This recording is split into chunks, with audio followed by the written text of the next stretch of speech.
All right, as we were mentioning at the top of the program, tomorrow is the annual March for Life. It'll be the 53rd March for Life.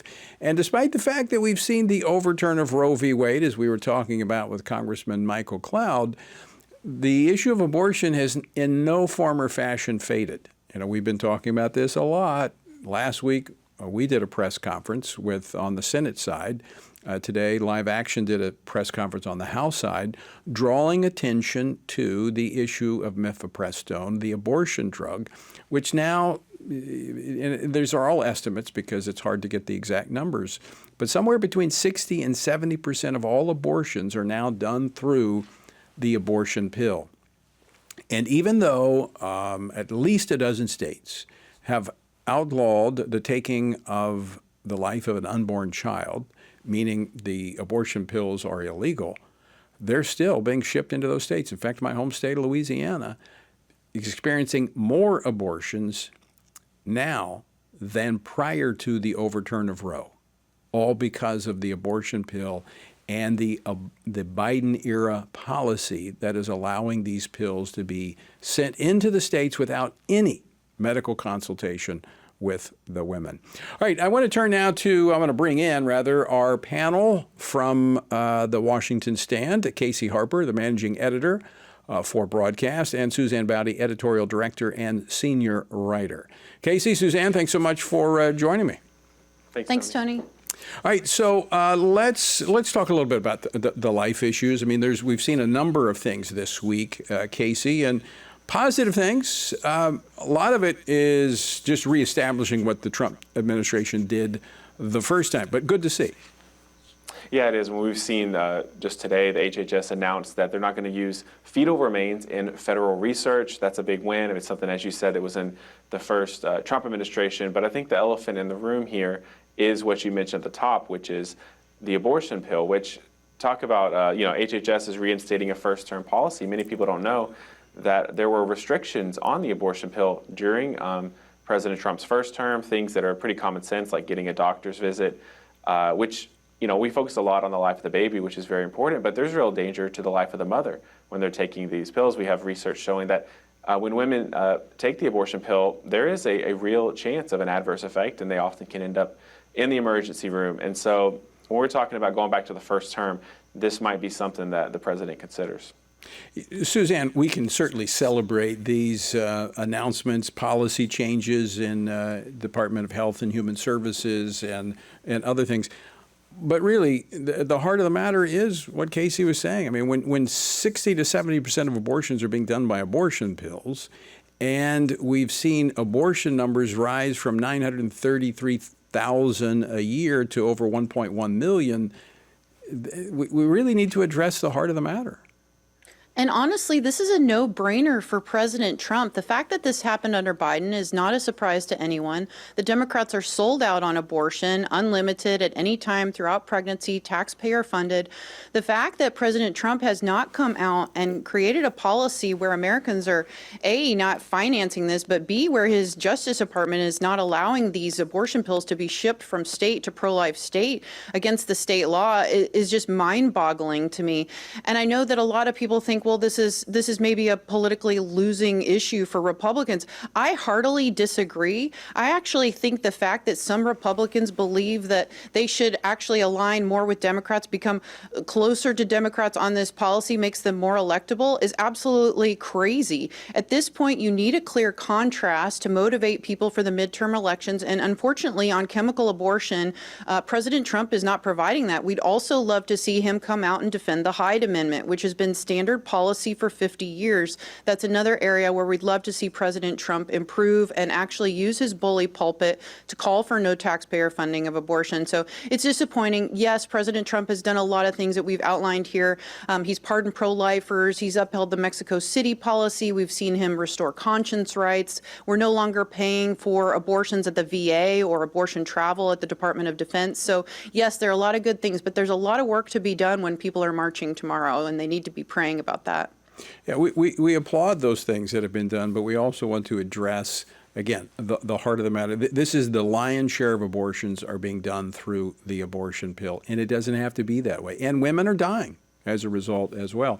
Now, Casey, one of the issues goes back to the 2022 midterm election when, right after the overturn of Roe, a number of Republicans didn't know how to talk about this issue. And they didn't fare well because they were defined, they allowed the Democrats to define the issue. Those that did talk about it, many of the governors that ran in that cycle, I don't remember the exact number, Suzanne, you might remember, but there was a number of governors who had passed heartbeat bills and other very strong pro-life bills, and they knew how to talk about it, and they went straight at it, and they won re-election without a problem. It was almost a dozen, yeah.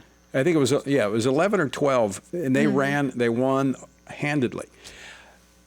Casey, talk about who's extreme on the issue of abortion. I mean, we're seeing that on full display in Virginia with a constitutional amendment that's being advanced. Yeah, that's right. This constitutional amendment really, I think it could be a defining way to think and talk about what Democrats are doing on these issues. Because Democrats, they always want to characterize Republicans as being extreme and attacking women and all this nonsense. But when a lot of reporters are writing about the amendment, I feel I might be the only one who actually read it based on the reporting I'm seeing. And when you read the text, it says clearly that abortions will be, that the government cannot regulate abortions in the third trimester if the doctor feels it will harm the mental health of a woman. So essentially under this policy, it will ban any regulation of abortion, even in the third trimester, for a woman who has something as like anxiety and depression, if they want to remain pregnant. And this is, talk about radical and extreme. That's a radical and extreme position. People have friends who have premature babies. I've been in the NICU. One of my children was in the NICU, and you walk through the NICU and you see these premature born babies. It's a baby. There's no doubt about it. But under the Virginia constitutional amendment, that baby could easily be killed in the womb, taken apart. Or in some cases, if a woman takes an abortion pill for one of these late pregnancies, which some of them are doing, they'll kill the baby and also put their own life in danger. Suzanne, what Casey just described has actually been what the Democrats have been advancing for years, but very quietly. Now they're blatantly saying, because we had this huge loophole in many of these laws about the health of the mother. Well, they would include the mental health of the mother. Now they're openly saying it. So, I mean, they are being very clear where they stand. It kind of reminds me of the former governor of Virginia. Remember Governor Northam talking about really basically fourth-term abortion after a baby's been born. In fact, we've got that clip. Just so people know we're not putting words in his mouth. Clip number 5. If a mother is in labor, I can tell you exactly what would happen. The infant would be delivered. The infant would be kept comfortable. The infant would be resuscitated if that's what the mother and the family desired. And then a discussion would ensue between the physicians and the mother. So that was in January of 2019. And this prompted me. I forgot about this, but I was in the White House like a day or two after that. It was right before the president's, I think his first State of the, would have been his, it was before the State of the Union. It would have been his last State of the Union, where he came in the room and he was visibly shocked by these comments. And I remember how he reacted to that. I'm talking about President Trump. This is pretty blatant where the Democrats stand. They are now openly discussing, I mean, they're telling us what they want to do. They want abortion without any limitations whatsoever. And I think it's very disturbing to hear how nonchalantly Northam talks about it. And while people would say, oh, that's just Governor Northam, it is not. 99.9% of the Democrats in the House and Senate voted for Northam's position in January of last year. In the House and the Senate, both chambers had an opportunity to say if a child is born as a result of a botched abortion, there should be legal protections for that child. One Democrat in the House, Henry Cuellar from Texas, is the only Democrat who voted to protect a child. So this is mainstream now in the Democratic Party. I mean, the common ground is a killing ground for Democrats. Now, I want to, before we move on to the next topic, and we've got about 5 minutes left, and I do want to touch on Minnesota and this the arrest of those who burst in and disrupted a church service. But Casey, I want to go back to this Virginia constitutional amendment because I want to make sure that our listeners and viewers in Virginia understand what's happening and what they need to do. Because if they don't act, don't get out and vote against this amendment, it's going into the state constitution.